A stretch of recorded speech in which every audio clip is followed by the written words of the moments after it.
प्रभुपाद महाराज की जय। विष्णुपाद परमहंस परिव्राज का आचार्य श्री श्रीमद भक्ति सिद्धांत सरस्वती ठाकुर श्रील प्रभुपाद की अनंत कोटि वैष्णव वृंद की नवाचार्य श्रील हरिदास ठाकुर की प्रेम से कहो श्री कृष्ण चैतन्य प्रभु नित्यानंद श्री अद्वैत गदाधर शिवसदि गौर भक्त वृंद की श्री श्री राधा कृष्ण गौर गोपीनाथ राधा कुंड श्याम कुंड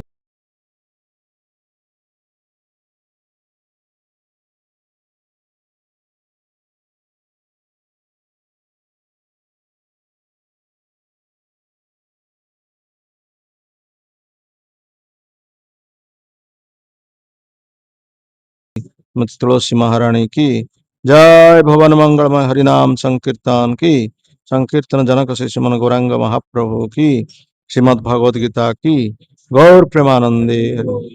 all glory to assembled devotee, all glory to assembled devotee, all glory to assembled devotee, all glory to Shri Guru and Gauranga, all glory to Srila Prabhupada, all glory to Srila Gurudeva की। ओम अज्ञानतिमिरन्धस्य ज्ञानाञ्जनशलाकया चक्षुरुन्मिलितं येन तस्मै श्रीगुरवे नमः। श्रीचैतन्यमनोभीष्टं स्थापितं येन भूतले स्वयं रूप कदा मह्यं ददाति सोपदन्तिकं। वन्देऽहं श्रीगुरु श्रीयुतपदकमल श्रीगुरु वैष्णवस्य श्रीरूपं साग्रजातं सहगण रघुनाथनितं तं सजीवं साद्वैतं सावधूतं परिजनसहितं कृष्ण चैतन्यदेवं श्रीराधा कृष्णपादान् सगण ललिता श्रीविशाखान्विताश्च। हे कृष्ण करुणा सिंधु दीनबंधु जगत्पते गोपीश गोपिका कांत राधा कांत नमोस्तुते। तप्त कांचन गौरांगी राधे वृंदावनेश्वरी वृषभानुसुते देवी प्रणमामि हरिप्रिये। वाञ्छाकल्पतरुभ्यश्च कृपा सिन्धुभ्येव च पतितानां पावनेभ्यो वैष्णवेभ्यो नमो नमः। नमो महावदान्याय कृष्ण प्रेम प्रदायते कृष्णाय कृष्ण चैतन्य नाम्नि गौरत्विषे नमो नमः। नीलाचल निवासाय नित्याय परमात्मने बलभद्र सुभद्राभ्यां जगन्नाथाय ते नमः। जय श्री कृष्ण चैतन्य प्रभो नित्यानंद श्री अद्वैत गदाधर श्रीवासादि श्री गौर भक्त वृंद। हरे कृष्णा कृष्णा कृष्णा हरे हरे, हरे राम राम राम हरे हरे। हरे कृष्णा कृष्णा कृष्णा हरे हरे, हरे राम राम राम हरे हरे। हरे कृष्णा कृष्णा कृष्णा हरे हरे, हरे राम राम राम हरे हरे। ओम नमो भगवते वासुदेवाय, ओम नमो भगवते वासुदेवाय, ओम नमो भगवते वासुदेवाय।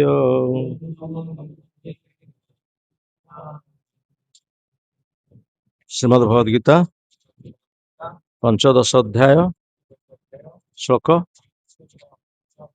6।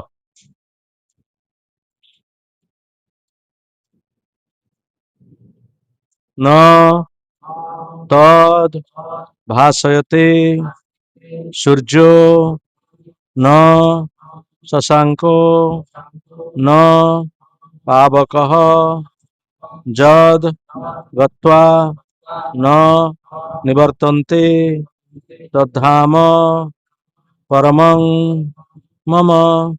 न तद्भासयते सूर्यो न शशांक न पावकः যদ্গত্বা ন নিবর্তন্তে তদ্ধাম পরমং মম ন তদ্ভাসয়তে সূর্য ন শশাঙ্ক ন পাবকঃ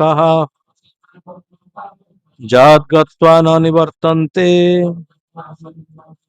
তদ্ধাম পরমং মম।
शब्दानुवाद न नहीं तद ताहा भाषयते प्रकाशित हुए सूर्य सूर्य न किंबा नुहे शशांक चंद्र न किंबा नुहे पावक अग्नि विद्युत जत जोठाकू गत्वा गले न आउ नुहे निवर्तन्ते प्रत्यावर्तन करती तद्धाम से धाम परमम परम मम मोर अनुवाद मोर से परम धाम सूर्यालोकरे चंद्रालोकरे किंबा विद्युत आलोकरे आलोकित हुए नहीं जो माने सेठारे पहुंचती से माने आउ ये भौतिक जगत को फेरती नहीं शिल प्रभुपादंकर भावार्थ चिज्जगत परम पुरुष भगवान श्रीकृष्णकर धाम ଯାହାକି କୃଷ୍ଣଲୋକ ଗୋଲୋକ ବୃନ୍ଦାବନ ନାମରେ ପରିଚିତ ସେହି ପରମ ଧାମ ସମ୍ବନ୍ଧରେ ଏଠାରେ ବର୍ଣ୍ଣନା କରାଯାଇଅଛି।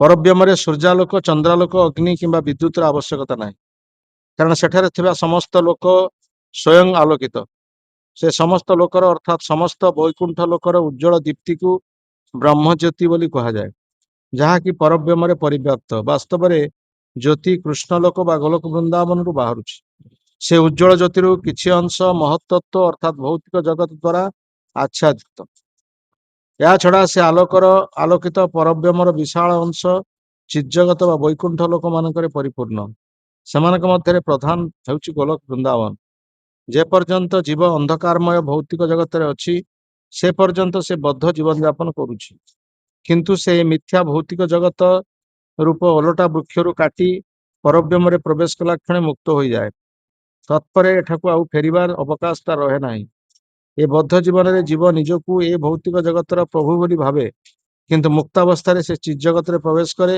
एवं भगवान साथी हो जाए सेठारे से शाश्वत आनंद शाश्वत जीवन एवं पूर्ण ज्ञान उपलब्धि करे चिज्जगत संबंधी ए वार्ता पाइले समस्त से प्रति आकृष्ट हेबे व्यक्ति शाश्वत जगत किपरि जीव से तार अदम्य आकांक्षा जात हेबा उचित वास्तवतार ए मिथ्या प्रतिबिंबर निजक उद्धार करने उचित जो लोक ए भौतिक जगत प्रति विशेष आसक्त ता पक्षरे ए आसक्ति काटिया बड़ कठिन किंतु से जदि कृष्ण भावना विधि ग्रहण करे ताहले क्रमे अनासक्त हेबार सुजोग से लाभ करि पारिबो।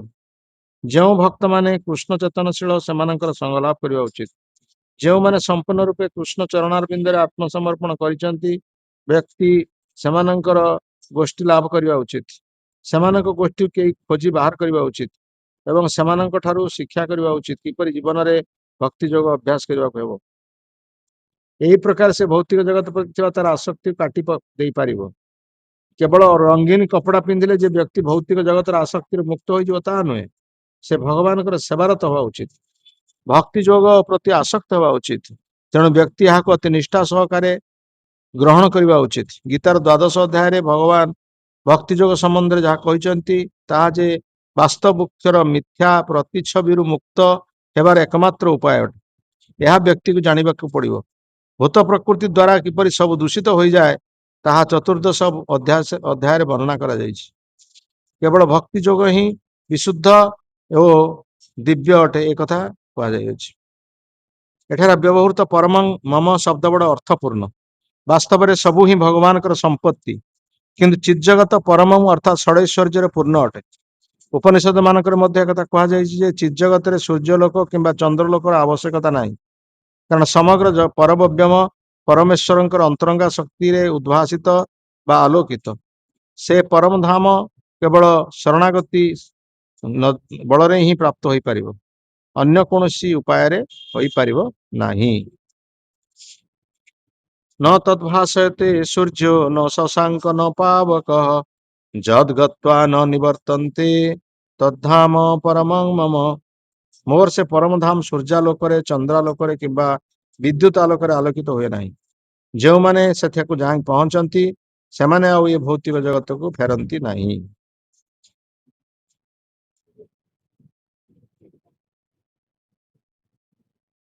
ବିଶେଷ କରି ଭଗବାନ ନିଜେ ଅର୍ଜୁନଙ୍କୁ କହୁଛନ୍ତି ଯେ ମୁଁ ଯେଉଁ ଜଗତରେ ଅଛି ବା ମୁଁ ଯେଉଁ ଲୋକରେ ଅଛି ସେ ଜଗତକୁ ଯେଉଁମାନେ ଆସିବେ ତାକୁ ପରମ ମମ ବୋଲି କୁହାଯାଉଛି, ପରମ ଧାମ ବୋଲି କୁହାଯାଉଛି। ପରମ ବ୍ରହ୍ମ ପରମ ଧାମ ପବିତ୍ରମ ପରମ ଅବ୍ୟୟମ ପୁରୁଷଂ ଶାଶ୍ୱତ ଦେବଂ ଆଦି ଦେବଂ ଅଜଂ ବିଭୁ। ଭଗବାନଙ୍କର ସବୁ କ୍ଷେତ୍ରରେ, ଭଗବାନଙ୍କର ସବୁ ଜାଗାରେ ହିଁ ପରମ ଲାଗିଛି। ପରମ ମାନେ ସର୍ବୋତ୍କୃଷ୍ଟ, ପରମ ବ୍ରହ୍ମ ପରମ ଧାମ ପବିତ୍ରମ ପରମ ଭବାନ। ତେଣୁ ଭଗବାନଙ୍କର ଧାମ ଗୋଟିଏ ଅଛି, ଯଦିଓ ଭଗବାନ ସର୍ବତ୍ର ବିସ୍ତୃତ ହେଇକି ଅଛନ୍ତି, ସର୍ବତ୍ର ବିସ୍ତାର ଅଛି ତାଙ୍କର, ଏପରି କୌଣସି ସ୍ଥାନ ନାହିଁ ଯେ ଭଗବାନ ନାହାନ୍ତି ବୋଲି ଆମେ କହିପାରିବାନି। କାଲି ଆମେ ସେଇ କଥା ପ୍ରହ୍ଲାଦଙ୍କ ଚରିତ୍ରରେ ଆଲୋଚନା କରୁଥିଲା ବେଳେ କହୁଥିଲେ। ଭଗବାନ ସମସ୍ତ ଅଣୁ ପରମାଣୁ ଭିତରେ ଅଛନ୍ତି, ସ୍ଥାବର ଜଙ୍ଗମ ସବୁଠାରେ ଭଗବାନ ଅଛନ୍ତି, କିନ୍ତୁ ତାଙ୍କର ନିଜ ଧାମ ହଉଛି ଗୋଲକ ବୃନ୍ଦାବନ। ବୃନ୍ଦାବନ ପରିତ୍ୟାଜ୍ୟ ପାଦମ ଏକମ ନ ଗଚ୍ଛାମି। ଭଗବାନ ବୃନ୍ଦାବନକୁ ପରିତ୍ୟାଗ ଗୋଟେ ପାଦ ମଧ୍ୟ ବାହାରକୁ ଯାଆନ୍ତି ନାହିଁ, କିନ୍ତୁ ବାହାରକୁ ନଗଲେ ମଧ୍ୟ ତାଙ୍କର କ୍ରିୟା, ତାଙ୍କର ବିଭିନ୍ନ ଶକ୍ତି ସାହାଯ୍ୟରେ ସେ କ୍ରିୟା କରନ୍ତି। ପରସ୍ୟ ଶକ୍ତି ବିବିଧୈବ ଶ୍ରୂୟତେ ସ୍ୱାଭାବିକ ଜ୍ଞାନ ବଳ କ୍ରିୟା ଅଛି। ଭଗବାନଙ୍କର ଯୋଉ ଅନନ୍ତ ଶକ୍ତି ରହିଛି ସେ ଶକ୍ତି ଦ୍ୱାରା ସେ ବିଭିନ୍ନ ସ୍ଥାନରେ ବିଭିନ୍ନ ପ୍ରକାର କ୍ରିୟା କରନ୍ତି, କିନ୍ତୁ ଗୋଲକ ବୃନ୍ଦାବନରେ ତାଙ୍କର ନିତ୍ୟ ଧାମରେ ସେ ସର୍ବଦା ରହିଛନ୍ତି। ତାଙ୍କର ଇଚ୍ଛା ମାତ୍ରାକେ ସବୁକିଛି ସଂଗଠିତ ହବ, ତାଙ୍କର ନିଜେ କିଛି କରିବାର ଆବଶ୍ୟକତା ନାହିଁ। ସମସ୍ତଙ୍କୁ ଦାୟିତ୍ୱ ଦେଇ ସେ ରାଧାରାଣୀଙ୍କ ସହିତ ନିତ୍ୟ ରାସସ୍ଥଳୀରେ ବିଦ୍ୟମାନ ଆଉ ସର୍ବଦା ଆନନ୍ଦମୟ ସ୍ଥିତିରେ ସେ ଅଛନ୍ତି। ତେଣୁ ଗୋଲକ ଏବ ନିବସତ୍ୟ ଅଖିଳାତ୍ମ ଭୂତ ଗୋବିନ୍ଦମ ଆଦି ପୁରୁଷମ ତମହଂ ଭଜାମି। ସବୁବେଳେ ସେ ଗୋଲକ ବୃନ୍ଦାବନରେ ହିଁ ଅଛନ୍ତି। ଆଉ ଯୋଉଠାରେ ସେ ଅଛନ୍ତି ନ ତଦ୍ ଭାସୟତେ ସୂର୍ଯ୍ୟ, ଆମର ସେ ଜଗତ ସମ୍ପର୍କରେ ଧାରଣା ନାହିଁ ବା ସେ ଜଗତ ସମ୍ପର୍କରେ ଆମକୁ କେହି କହୁନାହାନ୍ତି। ଆମର ଏଇ ଜଗତ, ଏଇ ଘର, ଏଇ ବନ୍ଧୁ, ଏଇ ବାନ୍ଧବରେ ଆମେ ହିଁ ସୀମିତ ହେଇକି ରହିଗଲେ। ଉପମଣ୍ଡୁକ ଯାହା କୁହାଯାଏ, ଉପମଣ୍ଡୁକ କୁଅରେ ବେଙ୍ଗ ରହିକି ସିଏ ଭାବୁଛି ମୁଁ ହଉଛି ସବୁଠାରୁ ବଡ, ମୋ ଠାରୁ ଆଉ କେହି ବଡ ନାହାନ୍ତି। ତା ଛୁଆମାନେ ଗୋଟେ ହାତୀକି ଦେଖିକି ଆସିଲେ, ସେ ଯେତେବେଳେ ତାଙ୍କ ମାଆଙ୍କ ପାଖରେ କହିଲେ ଆମେ ଗୋଟେ ବିରାଟ ଜୀବକୁ ଆସିଛି, ସେ ବିରାଟ ଜୀବକୁ ଦେଖିକି ଆସିଛୁ, ସେ ମା କହିଲା କଣ ମୋ ଠାରୁ ବଡ, ଏତେ ବଡ? ହଁ ତୋ ଠାରୁ ବହୁତ ବଡ। ସେଥିପାଇଁ ତା ଶରୀରକୁ ଫୁଲେଇଲା, ଫୁଲେଇ ଫୁଲେଇ ଫୁଲେଇ ଶେଷରେ ମୋ ଠାରୁ ବଡ କହିକି ଶେଷରେ ନିଜେ ଫାଟିକି ମରିଗଲା। ଠିକ ସେଇ ପ୍ରକାର ଭାବରେ ଆମେ ଏଇ ଯୋଉ ସୀମିତ दृष्टि रे सीमित जगत मध्य अच्छे आम निजक बहुत बड़ बड़ बोली निजक मन कर किंतु यही जो भौतिक जगत ये चिज जगतर चारि भाग भागे चिज जगत तीन भाग हुए ये जगत हूँ गोटे भाग सेमती ये जो जगत भौतिक जगत एथिरे पुणी तीन भाग हूँ कौन जल गोटे भाग स्थल समग्र जगत जल भाग थिला समग्र जगत जलमग्न थिला परवर्ती समय स्थल भाग गोटे भाग तेणु देखो आमर स्थिति केते कम आम स्थिति केते निम्न स्थान रे आमे रहिछु किंतु आमे निजक भावुचे आमे बहुत बड़ एटा हूँ मूर्खामी प्रकृति क्रियमाणानि गुणे कर्माणि सर्वस अहंकार विमूढ़ात्मा कर्ता अहं इति मन्यते भगवान जो प्रकृति जो तीन टा गुण से तीन टा गुण द्वारा एटी क्रिया समस्त कर त्रिगुण रज्जु बा त्रिगुण जो प्रकृति सत्व रजगुण एवं तमगुण से प्रकृति द्वारा आमे समस्ते नियंत्रित होइछि भूत प्रकृति द्वारा आमे समस्ते नियंत्रित होइछि किंतु हतभागा जीव कहूचे कौन ना मु हूँ कर्ता मु हूँ मालिक कर्ता अहं इति मन्यते प्रकृति क्रियमाणानि गुणे कर्माणि सर्वस अहंकार निजर अहंकार वशवर्ती कि से कहूँ मु सब किछि देख नेत्र जहा चौदिगर से सबुर अटई मु अधीश्वर गोटे लोक को दीपांतर दंड दि जाइए दीप मध्य से रही चारिपटे अच्छी जल भाग पाखरे कहीं ना पाखरे साहाय्य करने सहायता देवाई कहीं कथा कहवाई कहीं ना एका अच्छी दीपरे ना खाइबार व्यवस्था अच्छी ना पीबार व्यवस्था अच्छी ना रहीबार व्यवस्था अच्छी किसी ना तथापि से कहूँ मु ए जगत हूँ अधीश्वर मु यार हूँ मालिक तेणु से मालिकाना केते दिन खाइबा को न पाई निश्वास जल न पाई खाइबा को न पाइले आ दु दिन भीतर से मरीज से जल मालिकानार मूल्य कौन अच्छे ठीक से प्रकार भाव में आम भौतिक जगत रे जो अस्थायी प्रभु होइचे से अस्थायी मालिकाना आमर केते दिन किंतु जे स्थायी मालिक जे संपूर्ण भाव सब बेले से मालिक भाव में अच्छा आमर से जगत संपर्क धारणा ना आमको से धारणा मध्य कहीं कहूना से विषय कहीं जनाऊना ए जगत रे आलोकर आवश्यकता अच्छी आलोक ना आम कि देखिपर ना आ से आलोकटा क्या आसूँ सूर्य ठार आसूँ विद्युत आलोक आसूँ जोटा कि भगवान शक्ति सूर्य हूँ भगवान चक्षु सूर्य आ चंद्र ये दुईटी हूँ भगवान चक्षु तेणु सी सूर्य चंद्र आलोक दबा हेतु ही आम देखिपुर चक्षु रेशा सविता सकल ग्रहाणा राजा समस्त सुरमूर्तिर शेष तेजा जस्याज्ञया भ्रमति संवृत काल चक्रो गोविंदम आदि पुरुषम तमहं भजामि चक्षु रेशा भगवान चक्षु हूँ सविता सविता कहले सूर्य आ सी सूर्य हूँ समस्त ग्रह मानक मध्य से होउचंती राजा जेते ग्रह परिक्रमा कर समस्त भीतर सूर्य देवता होउचंती राजा विवस्वान को भगवान से दिव्य ज्ञान कहले विवस्वान मनोवेप्राह मनो इक्वाक भी अब्रवीत हिमं विवस्वते जोगं प्रोक्तावान अहं अव्यय तेणु भगवान प्रथम सूर्य देवता को ही कहले तेणु सूर्य देवता हूँ ग्रह मानक मध्य राजा तेणु सूर्य देवता निर्देश क्रमे समस्ते निज निजर कक्षपथरे परिभ्रमण कर सहित कहार धक्का होनी आमर ये भौतिक जगत रास्तार गला बेले केते धक्का होते ट्राफिक जिते सब व्यवस्था कले वन वे ट्राफिक बर्तमान 2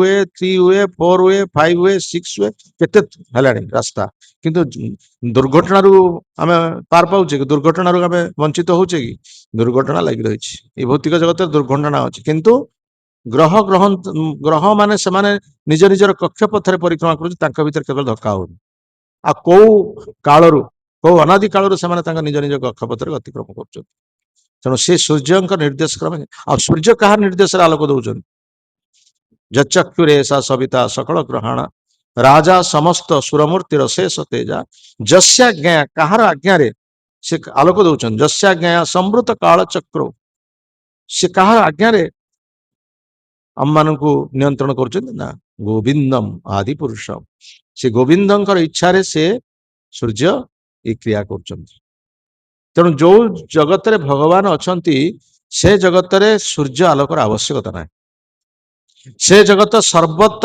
सर्वदा ही आलोक सेठी रही भगवान का शरीर ज्योति जो आसूची से ज्योति रे से समग्र जगत आलोक जोड़ा ब्रह्म ज्योति बोली कहा जाउछि सूर्यंकर किरण सूर्य सेमती भगवान शक्ति जो ज्योति भगवान ज्योति और भगवान भगवान शरीर से ज्योति बाहर से ज्योति द्वारा समग्र जगत आलोकित होठारे एकमात्र से होती कांत आउ समस्त होती कांता श्रेय कांता कांत परम पुरुष कल्पतरव द्रुमा भूमिश्चिंतामणि गणम मयि त्वयम अमृतम कथा गानम आमे एठी कथा कहूचे आम भीतर कथा कहर पार्थक्य अच्छे संबलपुरी भाषा गोटे अलग कटक भाषा अलग बालेश्वर भद्रक भाषा अलग ब्रह्मपुर भाषा अलग विभिन्न स्थान में विभिन्न प्रकार भाषा नहीं तेलुगु भाषा से कथबार्ता होते भल आम भाव गाड़ी गुलज कर निज निज गाड़ी गुलज होते जोर चित्कार कर कथा कहते कलाकुली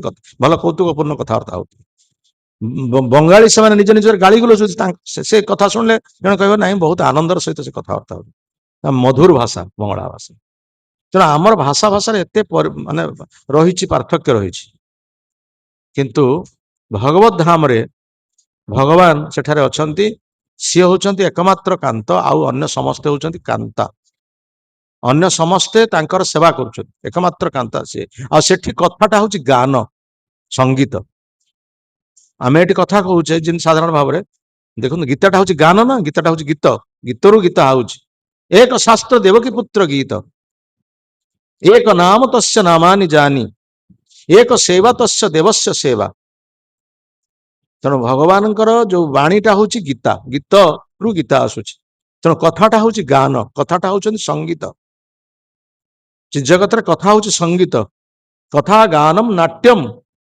आमे जो चालुचे सेटा हूँ नाट ना नृत्य से नृत्य कला भाई चलती नृत्य जमती साधारण नर्तकी माने नृत्य करती ठीक से भाव चालीटा हूँ नृत्य कथा गानम नाट्यम गमन अपि वंशी प्रिय सखी चिदानंद ज्योति परमादि तदा स्वादम अपि च तेणु से भगवत धाम जो भगवत धाम रे कोठी दरकार नहीं समस्त से आनंदमय स्थिति रे रहउचंती सेठी खाद्यर आवश्यकता नहीं जलर आवश्यक आमर एटी शरीर पूर्ति निमित्त आमर खाद्यर आवश्यकता रहुछि किंतु सेठी सेठी शरीर होछि रक्त मांसर शरीर नो आमर एठार रक्त मांसर शरीर एठार आमर खाद्यर आवश्यकता है सेठी से खाद्यर आवश्यकता नहीं जलर आवश्यकता नहीं समस्ते समस्त तांकर भगवान को सेवा करके से आनंद प्राप्त होती खाद्य और जलर आवश्यकता नहीं तेणु से धाम को जीवाई आम मैंने प्रचेषा करवा उचित किंतु से धाम को जीवाई आम कहीं प्रचेषा करूना आमे माने समस्ते चाहूचे ए जगत रही अधिक रु अधिक केमती आम ए जगत रहा किंतु दिन ना दिन आमको जगत छाड़ा पड़ो आम न चाहिए धक्का देकी आमको बाहर कर जमती घर भड़ा नहीं आम घर भड़ा जदि नदबा मालिक आमको बाहर कर ना हाँ रखियो से केबे रखियो दुई तीन मास पर्यंत से टाइम दब हाँ ठीक अच्छे 2 मास दब जब मोटे आम घर भड़ा नदबा आमको से धक्का दे बाहर कर ठीक से भाव में आम ये शरीर भितर जो आत्मा अच्छी ये शरीर तले पुराणा हो शरीर जो अक्षम हो आत्मा ये रहा चाहिए ना ना मो आउटे नुआ शरीर भर प्रवेश करी कहीं रही कारण ये शरीर आउ कार्य करने को सक्षम नुह तेणु मत आउ एक अन्य शरीर मध्य जावाई पड़े तेणु से आत्मा से आम जिते चाहिए शरीर आम आत्मा रही पारे आत्मा से शरीर त्याग कर तेणु आमर प्रकृत पक्षे इच्छा हवा दरकार जे आत्मा जिते जावाई इच्छा करुच्ची ये शरीर तो कार्यक्षम अच्छी आत्मा एभली एक स्थान को जीवा दरकार आत्मा एभली एक स्थान को जीव जो से नित्य आनंदमय स्थिति रही जो पुनर्जन्म पुनर्भव दर्शनम ये जमती न हो आम कहीचे गोटे फुटबॉल केते जन को गोड़े बाजुची हाँ फुटबॉल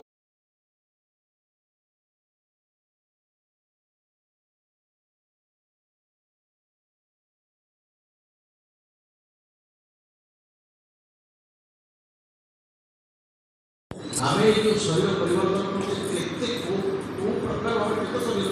परिवर्तन करें 80 लक्ष जीवन में बदलाव करें ठीक से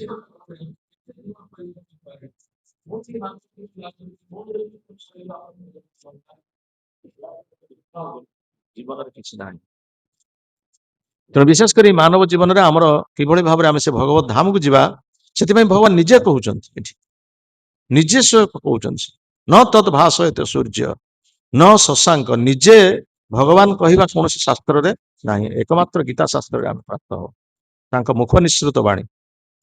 ତେଣୁ ଏଭଳି ଭାବରେ ଯୋଉ ମୁଖ ନିଃସୃତ ବାଣୀ ତାଙ୍କର ସେ କହୁଛନ୍ତି, ସେ ବାଣୀ ପ୍ରତି ଆମର ଯଦି ବିଶ୍ୱାସ ନ ହବ ତାହେଲେ ଆମେ ମାନେ ହତଭାଗ ବୋଲି ଯାହା କୁହାଯାଉଛି, ଆମେ ମାନେ ହତଭାଗ। ଆମେ ଜାଣି ଶୁଣିକି ଆମେ ପଥକୁ ହଉଛୁ, ଜାଣି ଶୁଣିକି ଆମେ ପ୍ରକୃତ ପକ୍ଷେ ଯାହା କୁହାଯାଏ ଅମୃତକୁ ତ୍ୟାଗ କରିକି ବିଷ ପାନ କରୁଛି। ହରି ହରି ବିଫଳେ ଜନମ ଗୋ ଆଇନୁ, ମନୁଷ୍ୟ ଜନ୍ମ ପାୟା ରାଧାକୃଷ୍ଣ ନାଭଜିଆ, ଜାନିଆ ଶୁନିଆ ବିଷ ଖାଇନୁ। ପ୍ରକୃତରେ ଯେତେବେଳେ ପର୍ଯ୍ୟନ୍ତ ଆମର ଭଗବତ ଧାମ ପ୍ରତି, ଭଗବାନଙ୍କ ପ୍ରତି କୌଣସି ଭକ୍ତି ଭାବ ନ ଆସିଛି, ଭଗବାନଙ୍କର ସେବା ମନୋଭାବ ନ ଆସିଛି, ସେତେ ଦିନ ପର୍ଯ୍ୟନ୍ତ ଆମେ ବିଷ ହିଁ ଖାଉଛୁ କେବଳ, ତା ନୁହେଁ ତ କଣ? ଜାଣି ଶୁଣିକି ଆମେ ବିଷ ଖାଇଛୁ। ଗୋଲକର ପ୍ରେମ ଧନ ହରିନାମ ସଂକୀର୍ତ୍ତନ, ରତିନା ଜନ୍ମିଲ କେନ ତାଏ। ଏଇ ଯୋଉ ପ୍ରେମ ଧନ ହରିନାମ ସଂକୀର୍ତ୍ତନ ଏ ଜଗତର ବସ୍ତୁ ନୁହଁ, ଭଗବାନ ଏ ଜଗତର ବସ୍ତୁ ନୁହନ୍ତି, ଭକ୍ତ ଏ ଜଗତର ବସ୍ତୁ ନୁହନ୍ତି, କିମ୍ବା ହରିନାମ ମଧ୍ୟ ଜଗତର ବସ୍ତୁ ନୁହଁ। ଭକ୍ତ, ଭକ୍ତି, ଭଗବାନ ଏବଂ ନାମ, ଏମାନେ କେହି ଏ ଜଗତର ବସ୍ତୁ ନୁହନ୍ତି।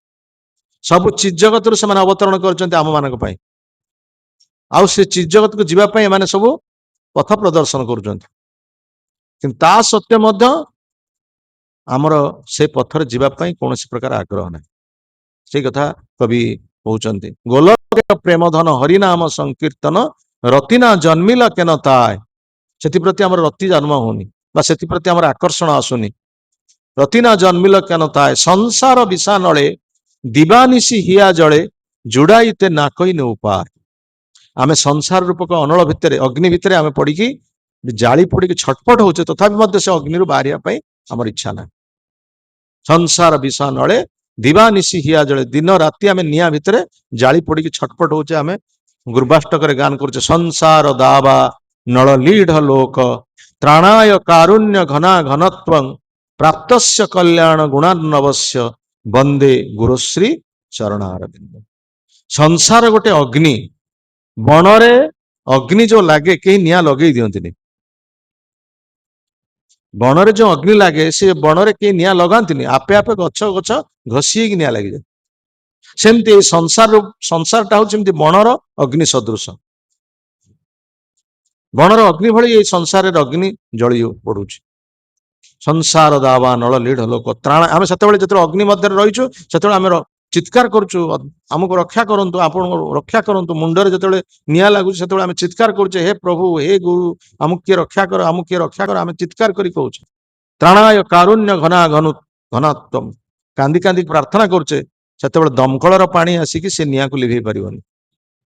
ଦମକଳର ପାଣି ଆସି ଘର ନିଆଁକୁ ଲିଭେଇ ଦବ, କିନ୍ତୁ ବଣର ଅଗ୍ନିର ନିଆଁ ଯୋଉ ଶରୀର କେଶରେ ବା ମସ୍ତକରେ ଯୋଉ ନିଆଁ ଲାଗିବ, ସେ ଦମକଳ ପାଣି ସେଥିରେ ଲିଭିବ ନାହିଁ। କୋଉ ପାଣିରେ ଲିଭିବ? ସେ ପ୍ରାପ୍ତସ୍ୟ କଲ୍ୟାଣ ଗୁଣାର୍ଣ୍ଣବସ୍ୟ, ବନ୍ଦେ ଗୁରୁଶ୍ରୀ ଚରଣାର। ଗୁରୁଙ୍କର କୃପାର ରାଶି, ଗୁରୁଙ୍କର କୃପାର ଜଳ, ଗୁରୁଙ୍କର କୃପାର ବାରିଧି, ସେ ବାରିଧି ଯଦି ଆମ ମସ୍ତକରେ ସିଞ୍ଚନ ହବ। ସେଥିପାଇଁ ଆମେ ଆରତିରେ ଭଗବାନଙ୍କୁ ଚରଣାମୃତ ଦେଇ ସାରିଲା ପରେ, ତାଙ୍କୁ ଜଳ ଦେଇ ସାରିଲା ପରେ ଆମେ ମସ୍ତକରେ ସିଞ୍ଚା ହଉଛି ନା ନାହିଁ? ଏଇ କୃପାର ବାରିଧି ଜଳ ସିଞ୍ଚନ ହେଲେ ଆମ ମସ୍ତକର ଅଗ୍ନିଟା ନିର୍ବାପିତ ହବ, ତା ନହେଲେ ଅନ୍ୟ କୌଣସି ଉପାୟ ନାହିଁ। ଏ କଥା କୁହାଯାଇଛି। ତେଣୁ ସଂସାର ରୂପକ ଅନଳରୁ ଆମକୁ ମୁକ୍ତ ହେବାକୁ ହେଲେ ଗୁରୁଙ୍କର କୃପାର ବାରିଧିକୁ ଆମକୁ ଗ୍ରହଣ କରିବା ପାଇଁ ପଡିବ। ଆଉ ଗୁରୁ ହିଁ ଜାଣିଛନ୍ତି ଭଗବତ ଧାମର ରାସ୍ତା, ସେ ଚିତ୍ ଜଗତର ରାସ୍ତାକୁ ସେ ଜାଣିଛନ୍ତି। ଆଉ ସିଏ ପ୍ରକୃତରେ ଏ ଜଗତକୁ ଆସିବା ପାଇଁ ଆବଶ୍ୟକତା ନାହିଁ। ଯେମିତି ଭଗବାନଙ୍କର ଏ ଜଗତରେ ଆସିବାର କିଛି ଆବଶ୍ୟକତା ନାହିଁ। ଭଗବାନ ନିଜେ କହିଛନ୍ତି, ନ ମେ ପାର୍ଥସ୍ତୁ କର୍ତ୍ତବ୍ୟ ତ୍ରିଷୁ ଲୋକେଷୁ କିଞ୍ଚନ ନାନା ବାପ୍ତମ ଅବାପ୍ତବ୍ୟ ବର୍ତ୍ତ ଏବଚ କର୍ମଣି। ହେ ଅର୍ଜୁନ, ମୋର ଏ ତିନି ଜଗତରେ ମୋର କିଛି କରିବାର ନାହିଁ। ମୋର ଇଚ୍ଛା ମାତ୍ରେ ସବୁ କିଛି କାର୍ଯ୍ୟ ହବ। ମୁଁ ଇଚ୍ଛା କଲେ ସବୁ କିଛି ସମ୍ଭବ। ମୋର ଯୋଉ ଶକ୍ତି ଅଛନ୍ତି, ମୋର ଯୋଉ ନିଚତର ଶକ୍ତି ଅଛି, ଜଳ, ବାୟୁ, ଅଗ୍ନି, ଆକାଶ, ଭୂମି, ଇ କେବଳ ମୋ ଇଚ୍ଛା ମାତ୍ରକେ ବହୁତ ଭୟଙ୍କର କାର୍ଯ୍ୟ କରିଦେବେ ଏମାନେ। ତେଣୁ ମୋର ଆସିବାର କିଛି ଆବଶ୍ୟକତା ନାହିଁ। କିନ୍ତୁ ମୁଁ କାହିଁକି ଆସୁଛି? ଯଜ୍ଜତ ଆଚରତେ ଶ୍ରେଷ୍ଠ ତତ୍ତତ ଇତର ଜନ ସଯତ୍ ପ୍ରମାଣ କରୁତେ ଲୋକସ୍ତଦ ଅନୁବର୍ତ୍ତତେ। ତେଣୁ ସିଏ ଆସୁଛନ୍ତି ଆମମାନଙ୍କୁ ଶିକ୍ଷା ଦେବା ପାଇଁ। ଏ ଜଗତକୁ ଭଗବାନ ଆସୁଛନ୍ତି ଆମମାନଙ୍କୁ ଶିକ୍ଷା ଦେବା ପାଇଁ, କିଭଳି ଭାବରେ ଆମେ ତାଙ୍କ ଶିକ୍ଷା ଲାଭ କରିକି ସେ ଧାମକୁ ଯିବା ପାଇଁ ଇଚ୍ଛା ପ୍ରକାଶ କରିବା। ଭଗବାନ ଆସୁଛନ୍ତି, ତାଙ୍କର ପ୍ରିୟ ଭକ୍ତ ମାନେ ମଧ୍ୟ ଆସୁଛନ୍ତି, ଆଉ ପ୍ରିୟ ଭକ୍ତ ମାନେ ମଧ୍ୟ ସେଇ ଜଗତର ବାର୍ତ୍ତା ଆମମାନଙ୍କୁ ଦଉଛନ୍ତି। ଆରେ ତୁମେ ଏଇ ଜଗତରେ ରହିବା ପାଇଁ ମୋଟେ ବ୍ୟସ୍ତ ହୁଅ ନା, ବା ବ୍ୟାକୁଳିତ ହୁଅ ନା ଏ ଜଗତ ରହିବା ପାଇଁ, ତୁମେ ସେ ଜଗତକୁ ଫେରିବା ପାଇଁ ବ୍ୟବସ୍ଥା କର, ସେ ଜଗତକୁ ଯିବା ପାଇଁ ତୁମେ ମାନେ ବ୍ୟବସ୍ଥା କର। ହଁ, ତମସୋ ମା ଜ୍ୟୋତିର୍ଗମୟ, ଅନ୍ଧକାରରେ ରୁହ ନାହିଁ, ଆଲୋକକୁ ଆସ। ଏ ଜଗତ ହଉଛି ଅନ୍ଧକାର, ଅନ୍ଧକାର ନା ନାହିଁ, ଆଲୋକର ଆବଶ୍ୟକତା ଅଛି ଏଠି। ଆଲୋକ ନହେଲେ ଏଠି ଜଗତ ଅନ୍ଧକାର। ଦିନକରେ ସୂର୍ଯ୍ୟ ଯଦି ନ ଆସିବେ ଇଏ ଅନ୍ଧକାର, ରାତିରେ ଯଦି ବିଦ୍ୟୁତ ଆଲୋକ ନ ଜଳିବ ଇଏ ଅନ୍ଧକାର। ତେଣୁ ଆମକୁ ଅନ୍ଧକାର ରହିବାକୁ ପଡିବ ନା, ଆମକୁ ଆଲୋକକୁ ଆସିବା ପାଇଁ ପଡିବ। ତମସୋ ମା ଜ୍ୟୋତିର୍ଗମୟ। ତେଣୁ ଆମେ ଆଲୋକକୁ କେମିତି ଆସିବା? ପ୍ରକୃତ ପକ୍ଷେ ଯିଏ ଆଲୋକର ରାସ୍ତା ଜାଣିଛନ୍ତି, ଯିଏ ଆଲୋକର ପଥ ଆମକୁ ପ୍ରଦର୍ଶନ କରିବେ, ଆମକୁ ତାଙ୍କର ଶରଣାପନ୍ନ ହବା ପାଇଁ ପଡିବ। ଆମେ ଶରଣାପନ୍ନ ହଉନି, ଆମେ ନିଜ ସିଙ୍ଗରେ ମାଟି ତାଡୁଛୁ। ଆମ ନିଜ ସିଙ୍ଗରେ ମାଟି ତାଡିକି କେତେ ଜନ୍ମ ଆମର ଗଲାଣି, ବର୍ତ୍ତମାନ ମଧ୍ୟ ଆମ ସିଙ୍ଗରେ ସେଇ ସିଙ୍ଗରେ ମାଟି ତାଡିବାକୁ ଇଚ୍ଛା କରୁଛୁ। କେତେ କୃପାର ଫଳରେ ଆମେ ବର୍ତ୍ତମାନ ମନୁଷ୍ୟ ଜନ୍ମ ପାଇଛେ, ପୁଣି ସେ ମନୁଷ୍ୟ ଜନ୍ମଟାକୁ ଆମେ ନଷ୍ଟ କରିଦବା, ପୁଣି ଆମେ ଇତର ଜନ୍ମ ପାଇବା। ଏଇ ମନୁଷ୍ୟ ଜନ୍ମ ପାଇବ ବୋଲି ତ କିଛି ବି ଗ୍ୟାରେଣ୍ଟି ନାହିଁ, ୟାପରେ ଯେ ମନୁଷ୍ୟ ଜନ୍ମ ମିଳିବ ସେମିତି ବି କିଛି ଗ୍ୟାରେଣ୍ଟି ନାହିଁ। ତେଣୁ ପୁଣି ଆମକୁ ଇତର ଜନ୍ମରେ ପୁଣି ଆମକୁ ଏଇ କର୍ମ ଫୁଟବଲ ଭଳିଆ କାହା ଗୋଡରେ ପୁଣି ବାଜିବ, ସେ କେତେ ଗୋଡରେ ବାଜିବ। କିନ୍ତୁ ଏ ସୁଯୋଗ ଆମ ମାନଙ୍କୁ ଦିଆଯାଉଛି କେମିତି ଆମକୁ ସେ ଚିତ୍ ଜଗତକୁ ଯିବା ପାଇଁ ପଡିବ। ଭଗବାନ ସେଥିପାଇଁ ଆସୁଛନ୍ତି, ନିଜେ ସେ ଶିକ୍ଷା ଦଉଛନ୍ତି, ତା ସହିତ ଗୁରୁଦେବ ଆସୁଛନ୍ତି, ସେ କହୁଛନ୍ତି ତାହେଲେ ଚାଲ ସେ ଜଗତକୁ ଫେରି ଚାଲ, ଗୋ ହୋମ ବ୍ୟାକ୍ ଟୁ ଗଡ ହେଡ। ଘରକୁ ଫେରି ଚାଲ, ଘରକୁ ଫେରି ଚାଲ, ତୁମର ସେଇଟା ହଉଛି ପ୍ରକୃତର ଘର। ଏ ଜଗତ ତୁମର ପ୍ରକୃତ ଘର ନୁହେଁ, ଏ ଜଗତ ହଉଛି ଦୁଃଖର ଆଲୋକ, ଦୁଃଖର ଘର, ଏଇ ଦୁଃଖାଳୟ। ଆମେ ଏଠି ସୁଖାଳୟ କରିବା ପାଇଁ କେତେ ପ୍ରକାର ଯୋଜନା କରୁଛେ, ସୁଖାଳୟ କରିବା ପାଇଁ, ଏଠି ସୁଖ ପାଇବା ପାଇଁ କେତେ ପ୍ରକାର ଯୋଜନା କରୁ, ସୁଖ ମିଳୁଛି? ସୁଖର ମିଳୁଛି ଏଠି, ଶାନ୍ତି ମିଳୁଛି ଏଠି? ଯେତେ ପ୍ରକାର ବ୍ୟବସ୍ଥା କଲେ ମଧ୍ୟ ଭଗବାନ ତ ୟାକୁ କରିଛନ୍ତି, ଭଗବାନ ତ ଏଇ ଜଗତକୁ ଦୁଃଖର ଆଳୟ କରିଛନ୍ତି। ତୁମେ ଯେତେ ଚେଷ୍ଟା କଲେ କଣ ହବ? କେବେ ହେଲେ ସୁଖ ମିଳିବନି, କେବେ ହେଲେ ଶାନ୍ତି ମିଳିବନି। ଯଦି ବା କିଛି ସୁଖ ବା ଶାନ୍ତି ମିଳିଛି, ଖୁବ କ୍ଷଣିକ ସମୟ ପାଇଁ, ଅଳ୍ପ ସମୟ ପାଇଁ କିଛି ଶାନ୍ତି ବା ସୁଖ, କିନ୍ତୁ ପରିଣତିରେ ତାଠାରୁ ଅନନ୍ତ ଦୁଃଖ, ଅନନ୍ତ ଦୁଃଖ, ଅନନ୍ତ ଦୁଃଖ। ଏ କଥାକୁ ମହାତ୍ମା ମାନେ ଜାଣିଛନ୍ତି। ମାମୁପେତ୍ୟ ପୁନର୍ଜନ୍ମ ଦୁଃଖାଳୟମ ଅଶାଶ୍ୱତମ। ଯୋଉମାନେ ମହାତ୍ମା, ଯୋଉମାନେ ମହାଜନ, ସେମାନେ ଜାଣିଛନ୍ତି ଏ ଜଗତ ହଉଛି ଦୁଃଖର ଘର। ତେଣୁ ଏ ଜଗତର କ୍ରିୟା ପ୍ରକ୍ରିୟାରେ ସେମାନେ କୌଣସି ପ୍ରକାର ଭାବରେ ପ୍ରତିକ୍ରିୟାଶୀଳ ନୁହନ୍ତି। କିନ୍ତୁ ଆମେ ମାନେ ବହୁତ ପ୍ରତିକ୍ରିୟାଶୀଳ। କିଏ ଆମକୁ ଗାଳି ଦେଲା, କିଏ ଆମକୁ ହଇରାଣ କଲା, କିଏ ଆମକୁ କୌଣସି ପ୍ରକାର ଭାବରେ ଶତ୍ରୁତା ଆଚରଣ କଲା, ସେଥିପାଇଁ ଆମେ ସାଙ୍ଗେ ସାଙ୍ଗେ ରିଏକ୍ସନ, ପୁରା ପ୍ରତିକ୍ରିୟାଶୀଳ। କିନ୍ତୁ ମହାତ୍ମା ମାନେ ଏଥିରେ ପ୍ରତିକ୍ରିୟାଶୀଳ ନୁହନ୍ତି। ଏ ଜଗତର ତ ପ୍ରକୃତି ତ ଏଇଆ, ଏ ଜଗତର ତ ଲକ୍ଷଣ ଏଇଆ। ତେଣୁ ଆମେ କାହିଁକି ଏଥିରେ ବ୍ୟତିବ୍ୟସ୍ତ ହବା? ତେଣୁ ସେମାନେ ବ୍ୟତିବ୍ୟସ୍ତ ହୁଅନ୍ତୁ ନାହିଁ, ସେମାନେ ବ୍ୟତିବ୍ୟସ୍ତ ହୁଅନ୍ତି କେମିତି ଏ ଜଗତକୁ ଛାଡିକି ସେ ଜଗତକୁ ଯିବେ। ସେଥିପାଇଁ ପ୍ରସ୍ତୁତ ହୁଅନ୍ତି, ଆମକୁ ସେ ଜଗତକୁ ଯିବା ପାଇଁ ପଡେ। ନ ତତ୍ ଭାସୟତ ସୂର୍ଯ୍ୟ ନ ଶଶାଙ୍କ ନ ପାବକ। ଯୋଉ ଜଗତରେ ସୂର୍ଯ୍ୟ ଆଲୋକର ଆବଶ୍ୟକତା ନାହିଁ, ଯୋଉ ଜଗତରେ ଚନ୍ଦ୍ରଙ୍କର ଆବଶ୍ୟକତା ନାହିଁ, ଯୋଉ ଜଗତରେ ଅଗ୍ନିର ମଧ୍ୟ ଆବଶ୍ୟକତା ନାହିଁ, ଆଉ ସେ ଜଗତ ହଉଛି ମୋ ଜଗତ, ମୋ ଘର ସେଠି। ତୁମକୁ ସେ ସ୍ଥାନକୁ ଯିବା ପାଇଁ ପଡିବ। କେତେ ଜଣ ଏଥିପାଇଁ ଆଗ୍ରହ ହଉଛନ୍ତି? କେତେ ଜଣ ଯିବା ପାଇଁ ଏଥିରେ ଆଗ୍ରହ ପ୍ରକାଶ କରୁଛନ୍ତି? ନା, ଆମେ ନର୍କକୁ ଯିବା ପାଇଁ ଆଗ୍ରହ ପ୍ରକାଶ କରୁଛୁ, କିନ୍ତୁ ସ୍ୱର୍ଗକୁ ଛାଡ, ସ୍ୱର୍ଗ ତ ଯିବାକୁ ତ ଇଚ୍ଛା ନାହିଁ, ଆମେ ନର୍କ ମଧ୍ୟକୁ ଯିବା ପାଇଁ ଇଚ୍ଛା କରୁଛୁ। ନର୍କରେ ଅଧିକରୁ ଅଧିକ ଘାଣ୍ଟି ହଉ, ସେଥିପାଇଁ ଆମେ ପ୍ରଚେଷ୍ଟା କରୁଛୁ। କେହି ଉଚ୍ଚତର ଲୋକକୁ ଯିବାକୁ ଚାହୁଁଛନ୍ତି। ଊର୍ଦ୍ଧ୍ୱେ ଗଚ୍ଛନ୍ତି ସତ୍ତ୍ୱସ୍ତା ମଧ୍ୟେ ତିଷ୍ଠନ୍ତି ରାଜସା ଜଘନ୍ୟ ଗୁଣବୃତ୍ତିସ୍ତୁ ନିମ୍ନେ ତିଷ୍ଠନ୍ତି ତାମସା। ଯୋଉମାନେ ସାଧାରଣତଃ ପୁଣ୍ୟ କର୍ମ କରୁଛନ୍ତି, ପରୋପକାର କରୁଛନ୍ତି, ଅନ୍ୟକୁ ସାହାଯ୍ୟ କରୁଛନ୍ତି, ସେମାନେ ଯାଉଛନ୍ତି କୋଉ ଜଗତକୁ ନା ସ୍ୱର୍ଗ ଲୋକକୁ ଯିବେ। ଅନ୍ୟର ସାହାଯ୍ୟ ଯୋଉମାନେ କରୁଛନ୍ତି, ଆମେ କଣ ଏଇ ଜଗତରେ ଅନ୍ୟକୁ ସାହାଯ୍ୟ କରିବା ପାଇଁ ଆସିଛେ? ଆମେ ଆସିଛେ ଅନ୍ୟମାନଙ୍କୁ ଭଗବତ ଚେତନଶୀଳ କରିବା ପାଇଁ। ତୁମେ ସାହାଯ୍ୟ ଆଜି କରିବ, ତାର ଅସୁବିଧା ସମୟରେ, ବିପଦ ସମୟରେ ଆଜି ତମେ ସାହାଯ୍ୟ କରିବ, କାଲି ତୁମେ ତା ପାଖରେ ଥିବ କି? ତୁମେ କାଲି ଅସୁବିଧା ତ ସବୁବେଳେ ଲାଗି ରହିବ, ବିପଦ ସବୁବେଳେ ଲାଗି ରହିବ। କେତେ ଅସୁବିଧା, କେତେ ବିପଦରୁ ତୁମେ ଦୂର କରିବ? ସବୁ ସମୟରେ ଅସୁବିଧା ଅଛି, ସବୁ ସମୟରେ ଦୁଃଖ ରହିଛି, ସବୁ ସମୟରେ ପ୍ରତିବନ୍ଧକ ଅଛି। ତୁମେ କେତେ ପ୍ରତିବନ୍ଧକ? କିନ୍ତୁ ଗୋଟିଏ ମୂଳକୁ ଯଦି ଆମେ ଦେଖିଦବା, ଯେ କାହିଁକି ସେ ଅସୁବିଧା ଅଛି, କାହିଁକି ସେ ଦୁଃଖରେ ଅଛି, କାହିଁକି ବିପଦରେ ଅଛି, କାହିଁକି ନା ସେ ଭଗବାନଙ୍କୁ ଭୁଲି ଯାଇଥିବା ବିପଦରେ ଅଛି। ତେଣୁ ସିଏ କେମିତି ଭଗବାନଙ୍କୁ ସ୍ମରଣ କରିବ, ଆଉ ଭଗବାନଙ୍କୁ ଯିଏ ସ୍ମରଣ କରିବ ତାର ଦୁଃଖ କାହିଁ? ଦୁର୍ଲଭ ମାନବ ଜନ୍ମ ଲଭିଆ ସଂସାରେ, କୃଷ୍ଣ ନା ଭଜିନୁ ଦୁଃଖ କହିବ କାହାର। ମନୁଷ୍ୟ ଜୀବନ ପାଇକି ଯଦି କୃଷ୍ଣ ଭଜନ ନ କଲା ଏଇ ଦୁଃଖଟା କାହାକୁ କହିବ? এইটা হচ্ছে প্রকৃতর দুঃখ, ଯୋଉଦିନ ଆମେ କୃଷ୍ଣ ଭଜନ ନ କରୁଛୁ। ସଂସାର ସଂସାର କରି ମିଛେ ଗେଲା କାଲ, ଲାଭ ନ ହାଇଲ କିଛି ଘଟିଲ ଜଞ୍ଜାଳ। ସମସ୍ତେ ସଂସାର କରୁଛନ୍ତି, ସଂସାର ଜଞ୍ଜାଳ ଭିତରେ ସମସ୍ତେ ଅଛନ୍ତି, କିନ୍ତୁ ଆନନ୍ଦ ବିବାହ କରିବା ଆମେ ଆନନ୍ଦ ମିଳିବ, କି ଖୁସି କି ଆନନ୍ଦ ବିବାହ ଆମେ କରିବା। କିନ୍ତୁ କେତେ ଜଞ୍ଜାଳ, କେତେ କଷ୍ଟ, କେତେ ଦୁଃଖ ପାଉଛନ୍ତି, ତଥାପି ମଧ୍ୟ ଆନନ୍ଦ ପାଇବା ପାଇଁ ବ୍ୟତିବ୍ୟସ୍ତ। ଆମେ କହୁଥିଲେ ନା ଯେ ଗୋଟେ ନନ୍ଦ ନଥିବା କୂଅଟେ ଅଛି ଜଙ୍ଗଲ ଭିତରେ, ଗୋଟେ ବାଘଟେ ଗୋଟେ ମଣିଷକୁ ଗୋଡଉଛି।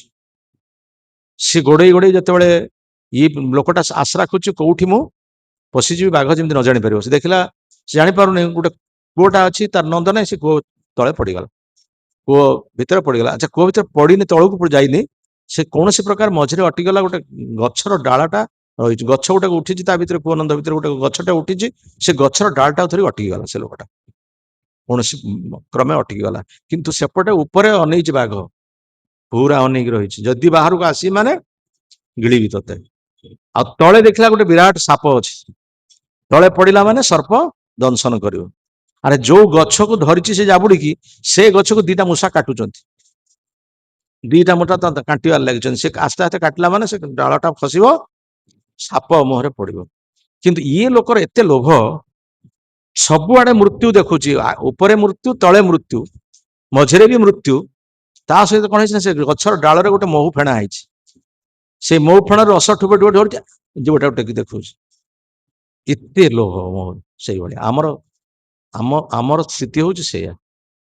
ଦୁଃଖ ପାଉଛେ, ବିପଦରେ ଅଛେ, କିନ୍ତୁ ଦୁଃଖରୁ ମୁକ୍ତ ହେବା ପାଇଁ ଆମର ଉପାୟ ନାହିଁ, ସୁଖ ପାଇବା ପାଇଁ ଆମର ଇଚ୍ଛା ପ୍ରବଳ। ସେ କଥା କାଲି ପ୍ରହ୍ଲାଦ ମହାରାଜ କହୁଥିଲେ, ତତ୍ ପ୍ରୟାସ ନ କର୍ତ୍ତବ୍ୟମ୍ ଯତ୍ ଆୟୁ ବୟ ପରମ୍ ନ ତଥା ବିନ୍ଦତେ କ୍ଷମଂ ମୁକୁନ୍ଦ ଚରଣ ଆରମ୍ଭୁଜମ୍।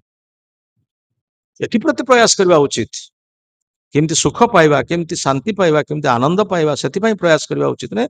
ଯାହା ସୁଖ ଶାନ୍ତି ମିଳିବା କଥା, ଆମ ଶରୀର ଯେମିତି ମିଳିଛି ସେ ଶରୀର ଅନୁସାରେ ଆମକୁ ସେଇ ପ୍ରକାର ଶାନ୍ତି ମିଳିବ ବା ଇନ୍ଦ୍ରିୟ ପ୍ରୀତି ଆମକୁ ମିଳିବ, ସେଥିପାଇଁ ପ୍ରୟାସ କରିବାର କିଛି ଆବଶ୍ୟକତା ନାହିଁ। ଦୁଃଖ ପାଇଁ ପ୍ରୟାସ ନ କରି ଦୁଃଖ ଯେମିତି ମିଳୁଛି, ସୁଖ ପାଇଁ କାହିଁ ପ୍ରୟାସ କରିବ? ଦୁଃଖ ବିନା ଯତ୍ନରେ ଆସୁଛି, ପ୍ରୟାସ ନ କରିକି ମଧ୍ୟ ଦୁଃଖ ଆସୁଛି, ସେମିତି ବିନା ଯତ୍ନରେ ସୁଖ ବି ଆସିବ। ସେଥିପାଇଁ ପ୍ରୟାସ କରିବାର କିଛି ଆବଶ୍ୟକତା ନାହିଁ।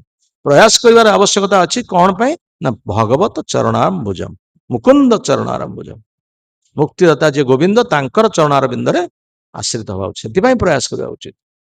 ସେଥିପାଇଁ ଯେତେ ପ୍ରକାର ଶିକ୍ଷା ଦିଆଗଲେ ଶାସ୍ତ୍ରେ, ସାଧୁ ଶାସ୍ତ୍ର ଗୁରୁ ଆତ୍ମା ରୂପେ ଆପନା କେ ଜାନନ, କୃଷ୍ଣ ମୋର ପ୍ରଭୁ ତ୍ରାତା ଜୀବେ ରହେ ଜ୍ଞାନ।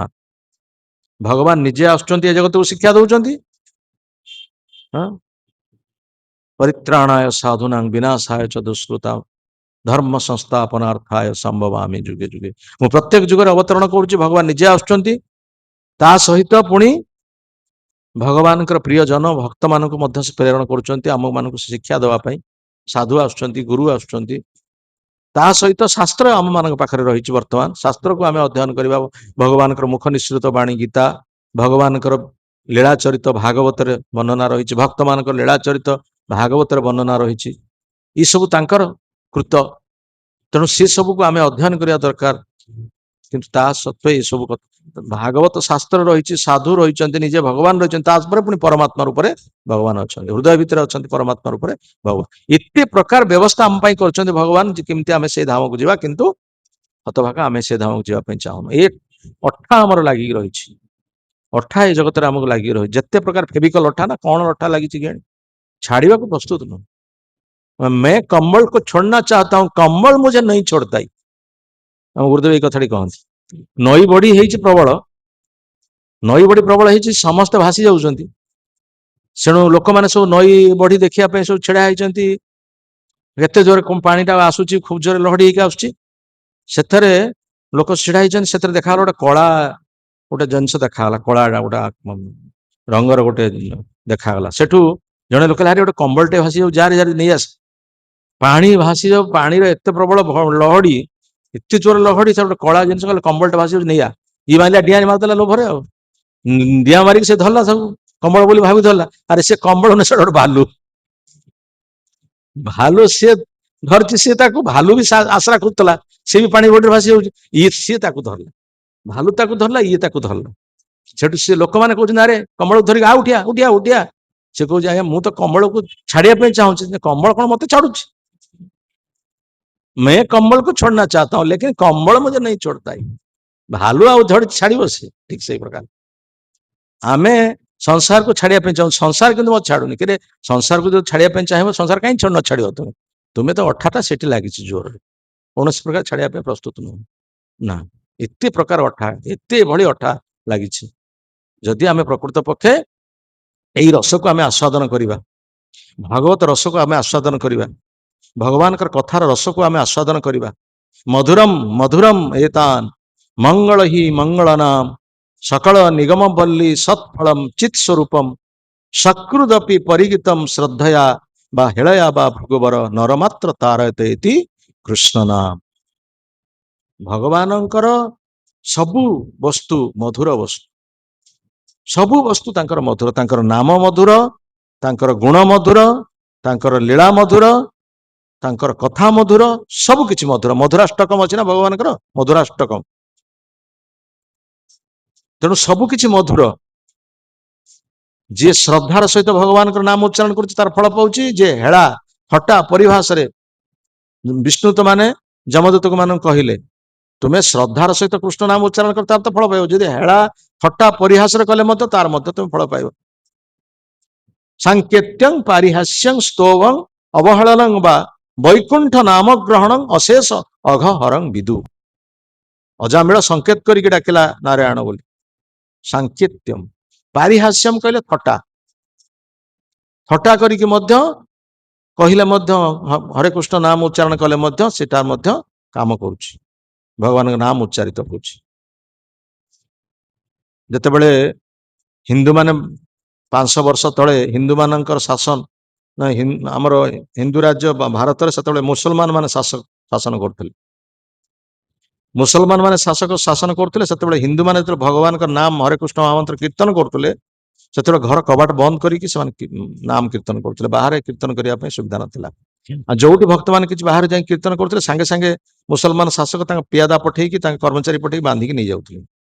थरे गोटे मुसलमान शासक पठे सुशांत शाह शासक थे, सी पठे जाओ जो मैंने हरिनाम कीर्तन करते बांधिकी नहीं आस, सी जड़े जड़े जा बांधा देखिले जे हरिनाम कीर्तन एम कर मुसलमान मैंने कहते अरे तुम्हें कहीं हरिनाम करुच, हरि हरि कहीं कौच, हरि अर्थात चोरी, तुम्हें कौन रात चोरी कर ना कौन, हरि माने चोरी, हरि ना जे करे से चोरी करे, तुम्हें कौन चोरी कर सेठू से कहले कहले अरे तुम्हें से हरिनाम थर उच्चारण करना, आमे से हरिनाम चोरी करने आम करूनु, आम करुचु प्रभु का नाम उच्चारण कर, तुम्हें से थर नाम से उच्चारण कर, कहले आमे तो चोरी करूनी, आमे कहीं से नाच ना ना कर थरे, किंतु से जो हरि बोली कहीदेले मुसलमान माने तुम्हें हरि हरि कहूच चोरी चोरी, से हरि नाम टा छाड़ी पार्लानी पाटरू, चलला से हरि हरि हरि हरि पाटरू बाहर मुसलमान से हरि हरि हरि कहीकि से मुसलमान शासक पाखे पहुंची गले, सेठू मुसलमान शासक कहले तो पाटे खाली कौन हरि हरि कहूच,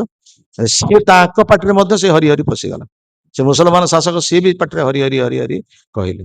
तेणु ये हूँ हरिनाम महात्मा, हरिनाम महामंत्र यही तो स्वभाव जेई जपे तार कृष्ण उपजय भाव। महामंत्र ये हूँ स्वभाव, जी जप करुच्ची, जी भजन करुच्ची, जी कीर्तन करुच्ची तार यही भाव आसुची, कारण ये हूँ शरीर कथा नहीं, ये हूँ आत्मार प्रसन्नता विधान। सर्वात्मा स्नपनम परम विजयते श्रीकृष्ण संकीर्तन, आत्मार प्रसन्नता विधान हूँ शरीर प्रसन्नता विधान आपे आपे हो। तेणु जो थटारे परिहास कहले मत तार से फल। सांकेत्यं पारिहास्यं स्तोभं, स्तोभं कहले जो मैंने संगीत गान करुँच जदिव से भक्त नुहति तथापि से कृष्ण नाम उच्चारण करुँच गाँव सब जो मेलोडी सब कृष्ण नाम गान करुँच, कलाकार मैंने जो मैंने सब संगीत गान करुँच भक्त नुहति किंतु कृष्ण नाम उच्चारण कले मत तार फल से प्राप्त हो। सांकेत्यं पारिहास्यं स्तोभं अवहेल, इच्छा नहीं अवहेला क्रम जदि जड़े कि भगवान का नाम उच्चारण करुच्ची तार मध्य से फल प्राप्त होउछि। तेणु एते प्रकार भाव श्रद्धारे हो हेड़ारे हो कौन प्रकार भाव हो भगवान का नाम उच्चारण कर तथापि सुद्धा आम भगवान का नाम उच्चारण करूँ। चैतन्य महाप्रभु एथि दुख प्रकाश कर नाम नामकारी बहुधा निज सर्वशक्ति स्तत्रार्पिता नियमित स्मरणेन काल। नामरे भगवान तांकर अनंत शक्ति भरी देइछन्ति। आमको एई जुगरे विशेष करी कली जुगरे विशेष करी कौनसी प्रकार कष्टकर पद्धति करिया पे कुहा जाय नाही। ना तुम्हें तपस्या करिवार आवश्यकता नहीं, ना यज्ञ करिवार आवश्यकता नहीं, बा मंदिर प्रतिष्ठा करिके विग्रह अर्चना करिवा केते जे कष्टकर जो माने करूछन्ति से कथा जानि। मंदिर टे तयारी कर दो अर्थ अछि तुमे तयारी कर दो किंतु मंदिर तयारी करी लोक डोनेट कर दो दान कर दो ना आमे चली परिबुनी। इस्कन बड़ संस्था से मंदिर नहीं जाओ जन बड़ बड़ मंदिर माने सब बर्तमान दान कर दो नाम पारि मंदिर चलेगा तो सहज कथा न। आज थे पूजारी काम करते काली कह बेडिंग पत्र धरिक आम चलू पड़े गंगा कहले अच्छु गांगी कहले धरलु चल। तेणु जड़े मंदिर में रहीकि सेवा करवा बहुत कष्टकर। आजिकल लोक मैंने कई डेडिकेशन कार ना आगुरी आम देखु आम जो भुवनेश्वर में थिलु 20-30 वर्ष तलर कथा मुझे कहूँ पिला माने सब जॉइन करुले मंदिर में ब्रह्मचारी भाव में जॉइन करुले। बर्तमान आउ कहीं ब्रह्मचारी जॉइन करना आउ कहीं विवाह पूर्व कहीं जॉइन करना कहीं भक्त मैंने जॉइन कर मंदिर रहा कहीं इच्छा प्रकाश करना। इतनी आसक्ति परिवार प्रति गृह प्रति पत्नी प्रति पुत्र प्रति गोईठा मारुंट माड खाऊँ सब करूँ छाड़ार ना। के जन मंदिर जॉइन करते कथा कहु मंदिर रहा आग्रह प्रकाश कर आसबू मुह देखू चलू निस्वार्थ प्रभाव माने संपूर्ण भाव में आत्मोत्सर्ग करने भगवान सेवा ना से सब हो पार। आ जो मैंने भी आसुच्च कंडीशन जो मैंने आसिक रोचन से माने कंडीशन एटा हेले आमे रहइबो एटा न हेले चल। गंगा कहले अच्छु गांगी कहले चल बेडिंग पत्र ए प्रकार भाव में भगवान सेवा केते शर्त से कथा महाप्रभु निजे दुख प्रकाश कर मु नाम अनंत शक्ति भरी देइछि। जो कृष्ण का रूप देखिकी कृष्ण सहित संपर्कित होइकी अन्य जुग मानकर थिला व्यवस्था भगवान कृष्ण अर्जुन रथरे सारथी थिले। भगवान कृष्ण को गुरु रूप में ग्रहण कले अर्जुन किंतु ए जुगरे सेटा नाही। से मु जो शक्ति देइथिली कृष्णकर शरीर रे मु वर्तमान सेही शक्ति तांकर नाम रे भरी देइछि। नाम रे सेही शक्ति भगवान कर जो शक्ति थिला सेही शक्ति वर्तमान नाम रे ताठरो अधिक शक्ति। नाम नामकारी बहुधा निज सर्व शक्ति स्तत्रार्पित नियमित स्मरणे न काल। आ ताहाकु कौनसी प्रकार समय काल निर्घंट करा जाय नहीं। कौ समय जप कौ समय कीर्तन कर कौ समय विश्राम ने किसी निर्घंट कर जेकोसी समय खाइते शुईते जथा तथा नाम लय शयने स्वपने किबा जागरणे अहर्निशि चिंत कृष्ण बलह बदने। महाप्रभु कहे खाइबा समय हो शोइबा समय हो मलत्याग करने समय मूत्रत्याग करने समय से समय आम भगवान का नाम उच्चारण करें। नामटा अशुद्ध नुहे नामटा दूषित केवे हम ना कारण नाम हूँ नित्य शुद्ध। नाम चिंतामणि कृष्ण नित्य परम शुद्ध अभिन्न त्वांग नाम नामिनी। नाम आ नामी भितर कौन पार्थक्य ना से नामर भगवान तांकर शक्ति नामीर शक्तिटा नाम भरी देइछन्ति। स्तत्रार्पित नियमित स्मरणेन काल एतादृशी एते कृपा प्रभुंकर आम प्रति भगवान आम प्रति एते कृपा तथापि मध्य जनिनानुराग आमर अनुराग आमर रुचि जागृत होनी से प्रभुंकर नाम उच्चारण करने या बड़े दुखर कथा कौन अच्छी। भगवान निजे कहते तुम्हें मो जगत को आस जो तुम खाद्य स्ट्राइक कर किसी आवश्यकता ना सेठी कौन सी प्रकार जहाँ कह जाए प्रोसेसन करके स्ट्राइक कर कौन आवश्यकता ना। खाद्य जल पानीय प्रचुर परिमाण में मिलूँ सेठी शरीर पूर्ति खाद्य वस्त्र जलर आवश्यकता ना स्वयं शरीर पृष्ठ साधित हम सेठी भगवान कर रूप दर्शन कले भगवान कर नाम उच्चारण कले सबकिछि पूर्ण परिमाण पूर्णस्य पूर्णमादाय पूर्णम एवाभिवशिष्यते। ओं पूर्णं पूर्णं पूर्णमिद पूर्णात् पूर्णम उच्यते पूर्णस्य पूर्णमादाय पूर्णम एवाभिवशिष्यते।